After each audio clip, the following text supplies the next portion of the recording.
জামাতের অফিসে আগুন দেওয়া হয়েছে। নোয়াখালী বেগমগঞ্জ 13 নং রসুলপুর ইউনিয়নের 2 নম্বর ওয়ার্ড জিনিসগঞ্জ কর্তৃক একটি নির্বাচনী ক্যাম্পে আগুন দিয়েছিল দুর্বৃত্তরা। এটি রাতে 3টা থেকে 3:30টার মধ্যে, এবং আমরা উপস্থিত জনতা রাতে 4টার দিকে এসে পরিস্থিতি নিয়ন্ত্রণে আনতে আমরা সক্ষম হই। এখানে আমাদের জামাতের নির্বাচনী প্রচার অফিস করেছিলাম আমরা। এখানে কালকে রাত্রে কিছু দুর্বৃত্তরা আমাদের দোকানে রাতের 3টা বা 3:30টার ভিতরে দুর্বৃত্তরা আগুন দিয়েছে। এটাতে আমরা খুব দুঃখপ্রকাশ করতেছি। আমাদের একটা গাড়ি প্রায় একদম জ্বলে ঘুরে বসে গেছে। আমরা এটার সুস্থ বিচার চাই প্রশাসনের কাছে।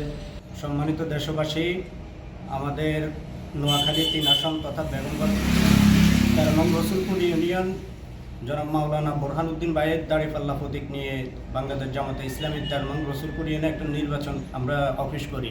এই অফিসটা আজ ভোর রাতে কিছু সন্ত্রাসীরা আগুন লাগিয়ে দেয়। আর আমাদের অফিসে অনেক নির্বাচনী অনেক জিনিস ছিল। আমাদের একটা মিশুক গাড়ি ছিল, আবার আমাদের মাইকিং ছিল, আমাদের অনেক সরঞ্জাম পুড়ে ছাই হয়ে গেছে। এখন আমরা দেশবাসীর কাছে প্রশাসনের দৃষ্টি আকর্ষণ করতেছি, আমরা এটা সুস্থ বিচার চাই এবং কি অতি শীঘ্রই বিচারের দাবি জানাচ্ছি।